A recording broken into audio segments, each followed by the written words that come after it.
Welcome to learning lab. সঙ্গে আছি আমি হাসান ইবনে কায়েস। আমাদের গত ক্লাসের টপিক ছিল ইন্টারোগেটিভ সেন্টেন্স। আজকে আমরা আলোচনা করব ইম্পারেটিভ সেন্টেন্স নিয়ে। ইম্পারেটিভ সেন্টেন্স এর সংজ্ঞাটি হচ্ছে a sentence that expresses order, advice, request, proposal etcetera is called an imperative sentence. অর্থাৎ যে সেন্টেন্স দ্বারা বক্তা প্রকাশ করে, আদেশ দেয়, উপদেশ দেয়, অনুরোধ করে বা কাউকে প্রপোজ করে, তখন সেই সকল সেন্টেন্সকে ইম্পারেটিভ সেন্টেন্স বলে।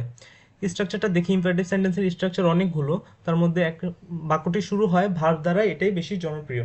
কারণ বাক্যটি শুরু হবে ভার্ব দ্বারা, ভার্বের শেষে এক্সটেনশন থাকে, ফুল স্টপ থাকে। বাক্যের সাবজেক্ট কই, এই ধরনের প্রশ্ন আসে।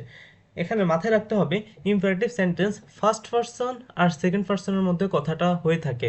অর্থাৎ ফার্স্ট পারসন সবসময় কর্তা কি করে, সেকেন্ড পারসনকে অর্ডার করে। তো বাক্যের সাবজেক্ট সবসময় ইউটা ঊর্ধ্ব থাকে, ইউ ঊর্ধ্ব থাকে। অর্থাৎ তুমি কাজটি করো, কাজটি করো, এটা যখন বলে তখন সেকেন্ড পারসনকে অবশ্যই মিন করে, তাই বাক্যের সাবজেক্ট হিসেবে সেকেন্ড পারসনটি থাকে। তাহলে বাক্যটির একটা স্ট্রাকচার হচ্ছে verb, extension, full stop. Example দেওয়া যাক। এক্সাম্পল হচ্ছে গেট আউট, বের হয়ে যাও।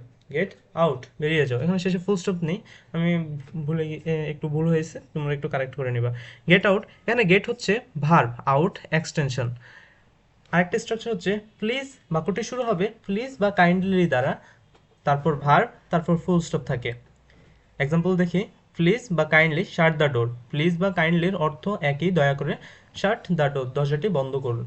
তাহলে বাক্যটি শুরু হবে প্লিজ বা কাইন্ডলি দ্বারা, পরে ভার্ব, শেষে এক্সটেনশন, শেষে ফুল স্টপ। বাক্য শুরু হবে ডু নট অথবা নেভার দ্বারা, তারপর বসবে ভার্ব আর ফুল স্টপ। যেমন do not close your eyes, তোমার চোখ বন্ধ করো না। নেভার সে ইট অ্যাগেন, এটি পুনরায় বারবার কি করো না, বলবা না।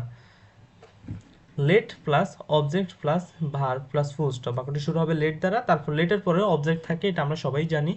দেখি, লেট আস গো দেয়ার, লেটের পরে অবজেক্ট আস, গো দেয়ার, গো ভার্ব, শেষ হবে দেয়ার, এক্সটেনশন, ফুল স্টপ। ওকে, ইম্পারেটিভ সেন্টেন্সের ইনস্ট্রাকশন বোঝায় এরকম ধরনের ইনস্ট্রাকশন বোঝায় এরূপ একটা সেন্টেন্স হচ্ছে ইউজ ইট কেয়ারফুলি, এরকম সচেতন সতর্কতার সাথে ব্যবহার করো। রিকোয়েস্ট, রিকোয়েস্ট বোঝায় do not say the same thing over and over again, এক কথা বারবার বলো না, এক জিনিস বারবার বলো না।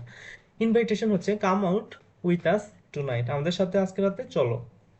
ঠিক আছে। Advice, eat more curry eat less rice, অর্থাৎ উপদেশ দিচ্ছে তরকারি বেশি করে খাও, ভাত কম করে খাও।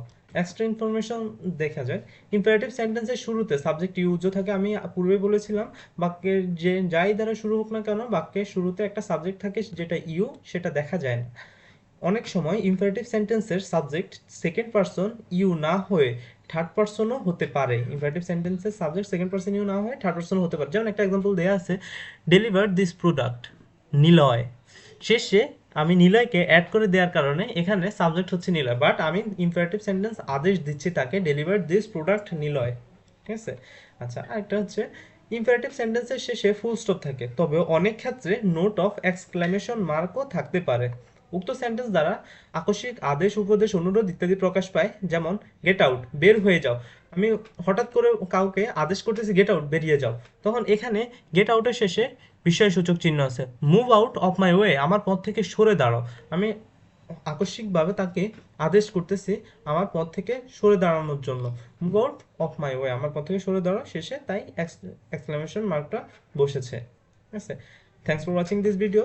নেক্সট ক্লাসে আমরা আলোচনা করব অপারেটিভ সেন্টেন্স নিয়ে। ততক্ষণ পর্যন্ত সঙ্গে থাকো। ধন্যবাদ।